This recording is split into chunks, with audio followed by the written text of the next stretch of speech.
Salve, pessoal! Tudo bem com vocês? Vamos lá para mais uma aula. Pessoal, as aulas que começam hoje eu dividi em duas fases, tá bom? A gente vai começar a estudar correntes de pensamento e também doutrinas econômicas que vão ser muito importantes, que vão influenciar muito os nossos estudos no contexto do século XX, no contexto do neocolonialismo ou do imperialismo, beleza? A primeira corrente que a gente está trazendo aqui, na verdade, né? A primeira doutrina que a gente vai estar trazendo aqui é o liberalismo, beleza? Mas o que é mesmo, pessoal, o liberalismo? O que foi o liberalismo? Bora lá? O liberalismo, galera, é uma doutrina, né, que serve como base nas relações, que serviram, aliás, como base nas relações e nas revoluções que vão ocorrer na Inglaterra e na França, né, como a gente vai ver, como nós já estudamos, entre os séculos 17 e 18. Tá certo? Principalmente no contexto ali da Revolução Gloriosa, fase final das chamadas Revoluções Inglesas, que inauguram, né, o conjunto de também revoluções liberais. E nós vamos ver muito forte esse princípio do liberalismo disseminado a partir das ideias iluministas também na chamada Revolução Francesa. Beleza? Muito bem. Como toda doutrina, né, política econômica, ela tem princípios, pessoal, né? São princípios basilares. E o liberalismo não é diferente. O primeiro dele é o princípio da liberdade individual. Né? Então, a liberdade individual, segundo os iluministas, segundo o liberalismo, a gente vai ver que é um princípio e um direito de todo ser humano inalienável, né? Um direito que deve ser respeitado, o princípio da liberdade. E quando a gente pensa liberdade, a partir desses princípios iluministas, essa liberdade é em todos os âmbitos, seja na liberdade de expressão, na liberdade econômica, na liberdade mesmo ali, né, e da individualidade e na liberdade política. Beleza? Outro princípio marcante, muito importante, do liberalismo vai ser o quê? As democracias representativas, a divisão dos poderes, né? Ali no poder executivo, legislativo e judiciário, em que esses poderes, pessoal, eles devem funcionar de forma autônoma e harmônica. A partir de então, o rei não é detentor de todos os poderes, não é mais a vontade do rei que vai ser soberana, e sim a vontade popular representada ali nos seus três poderes, beleza? A gente vai ver então, pessoal, a livre iniciativa e concorrência é outro princípio do liberalismo, no que diz respeito ali ao liberalismo econômico, e o direito à propriedade privada, né, que a gente viu tão estampada ali no contexto das revoluções inglesas e também da Revolução Francesa. Então, esses são os princípios. Assim, galera, como o liberalismo social e econômico, o liberalismo político baseia-se na liberdade também, na liberdade individual, tá certo? Então, isso vai ser uma característica muito marcante ali no pensamento do liberalismo. Pessoal, o que é que o liberalismo se contrapõe, né? O que é que o liberalismo ele traz como uma característica negativa de estados? O absolutismo, o Estado absolutista, o antigo regime, o poder todo centralizado nas mãos do Estado e esse Estado, então, intervindo em todos os âmbitos da sociedade. O que é que o liberalismo defende, galera? O liberalismo defende a criação de um Estado autônomo, com bases democráticas, um Estado, pessoal, que vai que vai ter a sua ação limitada, ou seja, eles não vão aceitar os liberais, eles não aceitam, né, esse liberalismo, ele não vai aceitar aquela intervenção do Estado na economia, principalmente, beleza? Esses aí vão ser as premissas, então, da doutrina do liberalismo, Beleza? Mas vamos então ver um pouco mais sobre as características do liberalismo econômico, que tanto interessa para a gente. Que também tem seus princípios aqui. A não intervenção do Estado na economia. Segundo o liberalismo econômico, o papel do Estado é o de garantir a livre concorrência entre as empresas e defender o direito da propriedade privada. Beleza? O liberalismo econômico ele vem trazer para a gente, a partir de Adam Smith, ele vai dizer que a economia é igual à natureza física, né? Adam Smith, pessoal, a gente vai ver que vai ser o pai do liberalismo econômico. Ele vai defender a chamada lei da oferta e procura, a mão invisível do mercado, que funciona mais ou menos assim. A abundância de mercadoria mais baixa procura vai ser o quê? A queda de preços. Então, segundo essa lei da oferta e procura, a economia, assim como a natureza, ela tem suas próprias leis, ela se autorregula, né? Então, se eu tenho a abundância de um produto, né? Esse produto, e se eu tenho uma baixa procura por esse produto, o valor do produto vai ter queda, vai ficar assim barato. Mas se nós temos uma mercadoria escassa e uma alta procura por essa mercadoria, eu tenho um aumento de preços. Nós estamos vivendo ainda as consequências aí da pandemia do Covid, mas lá no início, quem não se lembra, né, da alta procura que se teve do álcool em gel, e vocês viram como o preço subiu, como o preço foi lá para as alturas. Por que isso aconteceu? Porque aumentou a procura e a mercadoria ficou escassa, tá certo? Então, automaticamente o preço subiu. Tá certo? Então, essa é a lei, esse é o liberalismo econômico que vai ali ser defendido e vai ser ali militado por Adam Smith, beleza? Muito bem, galera. Dentro desse contexto aí, né, desse contexto aí do liberalismo, a gente vai ver ali o chamado neocolonialismo, ou também conhecido como imperialismo. Tá, pessoal? Tanto faz a banca tratar por neocolonialismo ou imperialismo, a gente vai estar falando da mesma coisa. Por que neo, Carla? Por que esse neo, galera? Né? O neo vem de novo, nova forma, esse prefixo neo, nova forma de colonização. Né? Nesse instante a gente vai entender por que isso. Mas o que é mesmo imperialismo ou neocolonialismo? É o ato de dominação política e econômica de um país livre sobre outro país, né? Que ele vai subjugar, tá certo?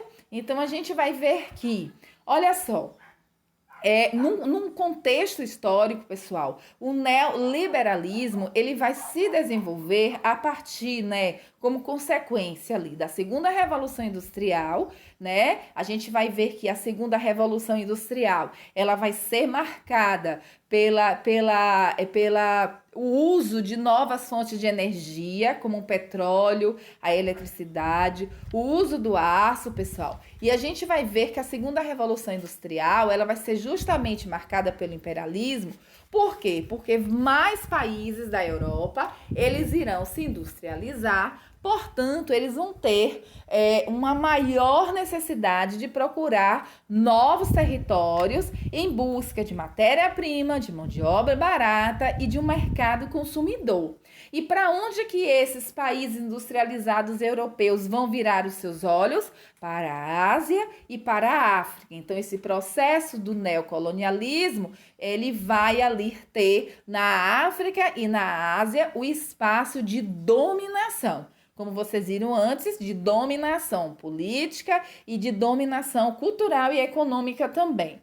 Mas por que o neo, né? O neo, pessoal, vem de uma nova forma de colonizar, bem diferente do colonialismo que vigorou entre os séculos XV até o século XVIII, marcado pelas grandes navegações, em que a gente viu que os reis do antigo regime, os reis absolutistas, que adotaram a doutrina econômica mercantilista, buscaram nas grandes navegações encontrar novos territórios para colonizar, para extrair ali, pessoal, ouro, né, e mão de obra, tá certo? O que é que difere o colonialismo do neocolonialismo?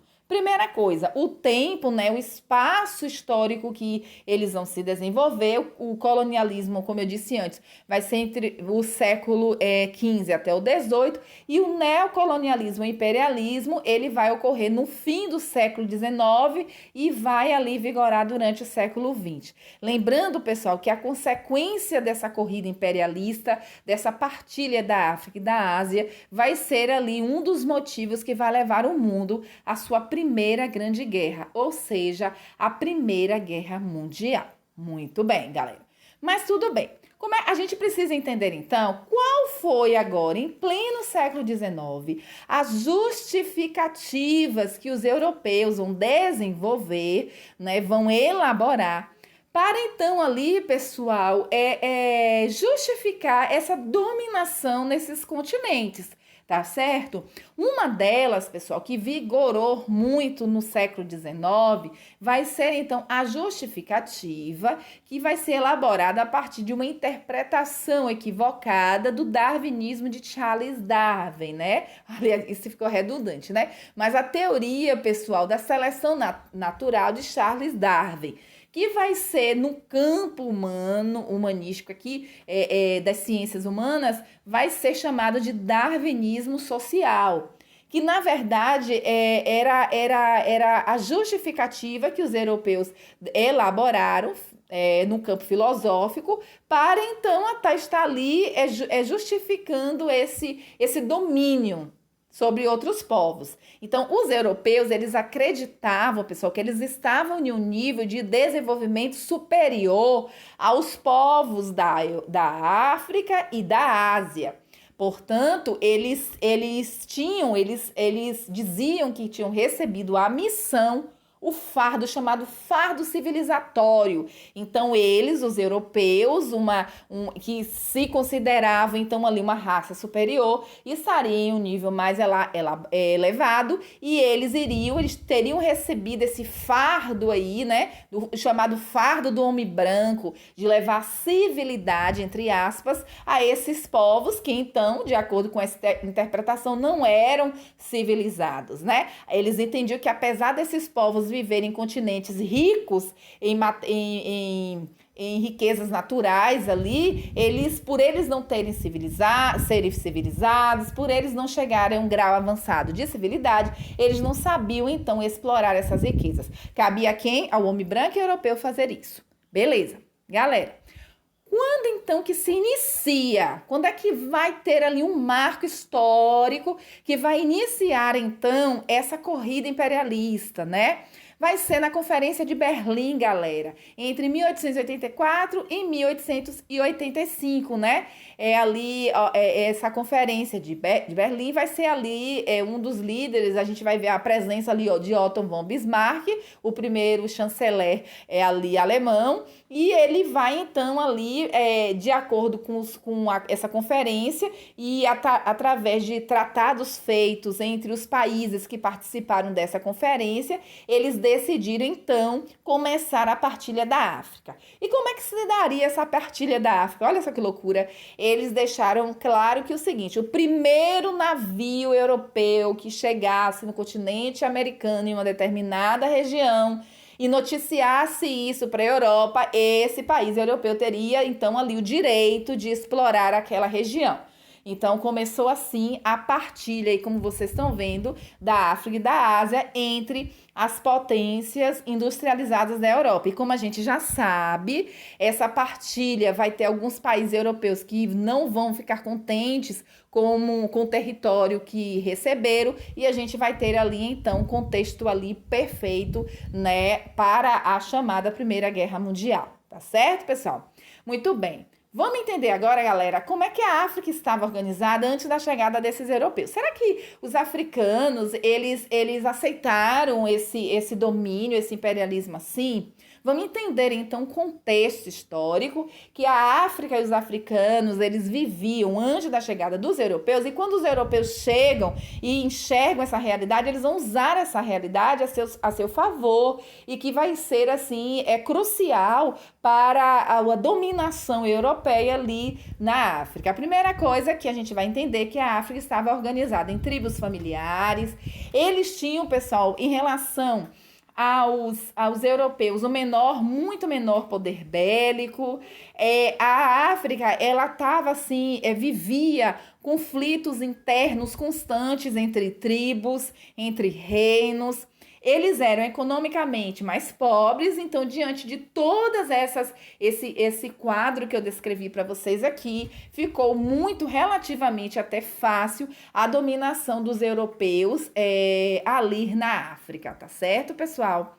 A gente vai ver que a primeira coisa que os europeus eles vão propor a partir, né, de uma postura etnocêntrica, né, eurocêntrica, a gente vai ver uma dominação cultural, né? Então vai ser inserido na África um novo idioma, nova religião, mas, pessoal, os europeus não levam nenhum investimento, pessoal, nenhuma melhoria, nem proporcionam condições para que aqueles povos tivessem um mínimo de desenvolvimento.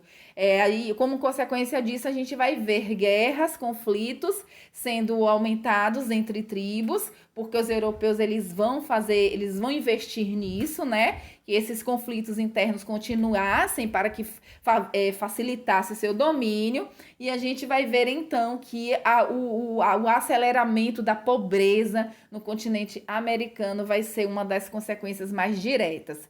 E sem levar investimento nenhum, os europeus vão extrair a mão de obra e a matéria-prima que eles tanto queriam para as suas indústrias, beleza? Como foi então, gente, que ocorreu esse imperialismo na Ásia, no contexto ali do continente asiático?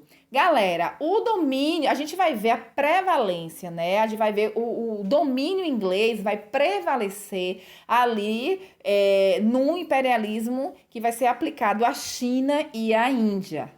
Certo? Então a gente vai ver o que? O domínio britânico ali entre os indianos e os chineses. A primeira coisa que eles vão fazer, claro, né, é impor a sua cultura. Eles vão fazer uma exploração econômica, tá certo, pessoal? E eles vão, então, ali, principalmente, estabelecer diversos comércio exploratório, e a principal mercadoria que eles vão ali comercializar vai ser o ópio, que era uma espécie de erva, né, alucinógena e anestésica, que vai ser muito interessante para a Inglaterra no contexto das guerras, para servir ali como uma anestesia usada ali, pessoal, nos campos de batalha para diminuir as dores ou para contribuir para algum procedimento médico para os soldados ali feridos, tá certo? Mas muito bem, nós vamos ver a resistência dos asiáticos ao imperialismo, tá bom, gente? Então a gente vai ver algumas revoltas populares mostrando ali a resistência a esse domínio inglês em seus territórios. O primeiro conflito popular que vocês estão vendo aí é a Guerra dos Cipaiós, né? Que vai ocorrer ali, pessoal, na Índia, em 1857. Contudo, pessoal, esse conflito vai ser rapidamente controlado, né, pelos ingleses. Então, eles não vão conseguir o objetivo deles, que seria o fim da interferência inglesa em seu território. E a Inglaterra vai conseguir, então, o controle total da Índia ali no final da revolta dos Cipaios, os Cipaiós. O outro levante, pessoal, vai ser na China, vai ser a Guerra do Ópio, que vai ocorrer entre 1839 a 1842, tá certo? A gente vai ver que esse conflito ele vai ter ali como estopim a apreensão de ópio ali pelos chineses, e eles vão então jogar uma embarcação que estava carregada de ópio, eles vão jogar toda a mercadoria na água ali, né? E aí a gente vai ver o que, pessoal? A Inglaterra, então, ela vai reagir de forma violenta a esse conflito. Resultado disso, vai ser feito um tratado entre os ingleses e os chineses, chamado Tratado de Nanquim, em que nesse tratado a gente vai ver que a Inglaterra vai ser a grande beneficiária, tá certo? Como um exemplo, né, do resultado desse tratado para os ingleses vai ser o controle que os ingleses vão ter à região, ali, ao território de Hong Kong, que vai passar ali a pertencer então ao domínio inglês, tá certo? Posteriormente à Guerra do Ópio, a gente vai ter também a Guerra dos Boxers. Ah, lembrando também, pessoal, só voltando à Guerra do Ópio rapidinho, os ingleses eles vão proibir o consumo de ópio em território chinês pelos chineses, tá certo? Por ser por esse ópio ter um grande poder viciante, tá certo? Então, isso não era interessante para os interesses imperialistas ingleses ali na China e vai ser proibido, então, o consumo de ópio no território chinês. A outro levante importante vai ser a Guerra dos Boxers, que vai ocorrer em 1900. Os boxers, pessoal, eles vão se organizar e eles vão tentar expulsar toda a influência estrangeira da sua região. Contudo, pessoal, a gente vai ver que eles vão perder a guerra e eles vão ser totalmente dominados pelos ingleses. A Inglaterra, pessoal, ela vai prevalecer com domínio ali na Índia e na China ainda por um bom período, até a gente ver esses processos de independências sendo ali iniciados. Para outro momento e para outro estudo, beleza? Pois bem, galera, a nossa próxima aula a gente vai estar falando um pouco também de outra doutrina, de outro pensamento, de outra corrente filosófica, né? Aliás, é corrente filosófica que vai surgir, que é o socialismo. Então, mais na frente, na outra aula, a gente vai comentar, a gente vai estar fazendo estudo sobre o socialismo também. Galera, com esses estudos aqui, nós estamos dando início ao estudo da idade contemporânea, né? A contemporânea, beleza? Galera, um beijo no coração, até a próxima aula, fiquem com Deus.